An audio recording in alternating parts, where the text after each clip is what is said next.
Hello everyone and welcome to a very nice game from round 1.2 from the 2019 FIDE World Cup. A lot of you have suggested it, so here it is. It's Peter Svidler versus Cuban Grandmaster Carlos Daniel Albornoz Cabrera, and it's a really awesome game, a fine miniature if you will. And as my eye is feeling much better, I decided to lose the shades, so there's that. And also I would like to address something that, well, some of you have been saying in the comments that you don't enjoy the subtitles as it covers, a large portion of your screen. The subtitles are not turned on by me. For example, I can't turn on the subtitles and you will have to see the subtitles. You have an option, depending on which player you're using to view the videos, you can turn them off or on. I don't control that, so I just wanted to mention that. That being said, let's check out this very nice game. And also there is the Capablanca merge that is available, some t-shirts and some other items if you've enjoyed the Capablanca saga, but we're gonna mention that after we check out the game. So Svidler with the white pieces opens with e4. We have c5, the Sicilian defense, knight to f3, knight to c6, and now bishop to b5, the Rossolimo. We have d6, Svidler castles, and then now bishop to d7. Rook to e1, this is the most popular way to play this, knight to f6, and then now c3, preparing d4 at some point in the game. We have a6 pushing the bishop back, and now tucking the bishop back for later, bishop to f1. And now bishop to g4. The bishop is no longer needed here, so it's transferred to a more useful diagonal. And then now there is a one game, and probably Svidler checked this out during his preparation for the game, but there are a couple of nice games that Carlos Daniel Albornoz Cabrera already played in this line.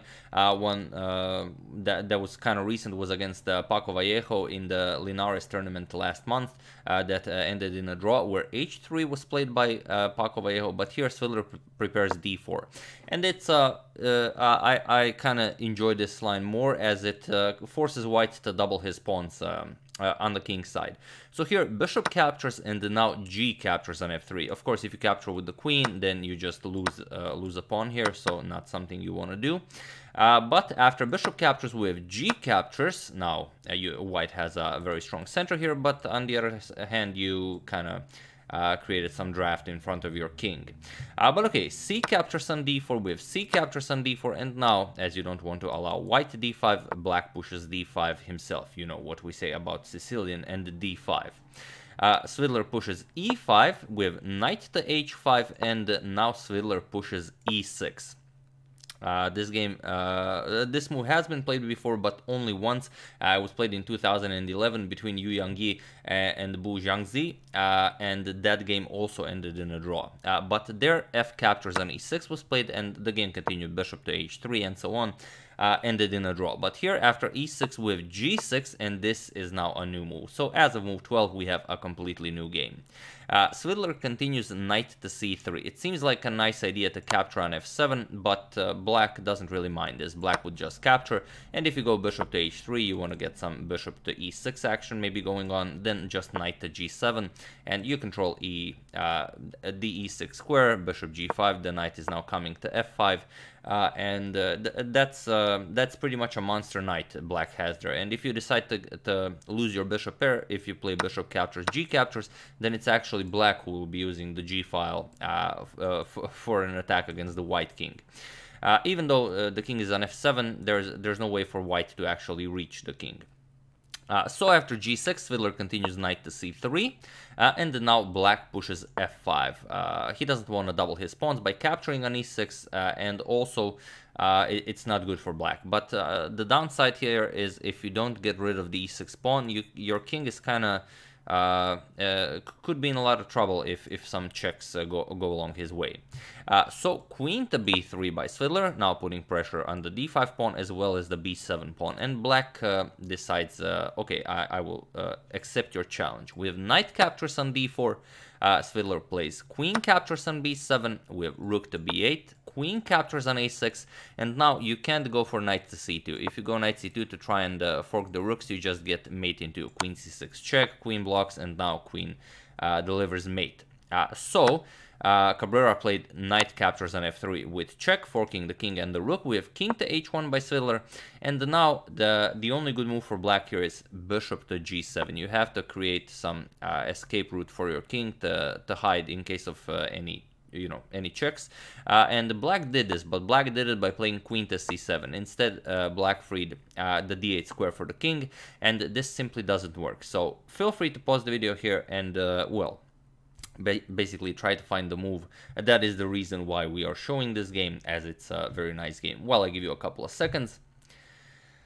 So for those of you who were able to do it, congratulations, because there are actually two extremely good moves here that win the game for white. So for those of you who found bishop to f4, congratulations, that's really an outstanding move, but queen to a4 check also does the trick. So just to show you an example, Svidler played queen to a4 check, but bishop to f4 is also very nice. Because now if knight captures, then you get queen to a4 check, all the same. King to d8, now you're gonna go knight b5, you're gonna attack the queen on c7, queen has to move, and now you're gonna go knight to a7, going for knight to c6 check. And now whatever you play, let's say you go knight captures on a1, you're gonna go knight c6 check, you either go here to this diagonal, which loses of course, and then you could go king c8, but then bishop to a6. And now black is pretty much without a move. Whatever you play wins here. On the other hand, after bishop to f4, if you capture with the queen, well, the queen was kind of important here guarding the mate threat. So just queen c6 check, king moves, and now queen to d7 is mate. So after queen to c7, bishop to f4 completely winning, Svidler played queen to a4 check, which is also completely winning. It's just a different move order. King to d8, and now Svidler played bishop to f4. So of course now you can't capture with the queen because it's actually mate in 1, not mate in 2, like in the previous line. Black played knight captures on f4. So what do you play now? Knight to b5, and this is an excellent move as it kind of threatens to go into the same line that we've already shown, but black also has the option of capturing with the rook. The capturing of the knight with the rook doesn't work, but it's a beautiful line, so we're just going to show it. Bishop captures here, and now whatever black plays, it doesn't really matter. You're not freeing the bishop or the rook. So let's say you capture the rook. There are no better moves. The threat is bishop d7. Now the threat is queen to a8 check. After the queen blocks, you're just gonna capture the queen and deliver mate. If knight captures on e6, hoping now for queen check, then the king can capture on d7. You just play bishop captures on e6. The threat is the same. And now after queen to b7, guarding this threat, now you go rook to c1. Again, just going for that nice c8 square, and if d4, delivering this check, now you just block with the queen, and if queen captures, rook captures, then whatever move black plays on the next, when it will be his turn, then rook to c8 is mate. There's nothing black can do to prevent this.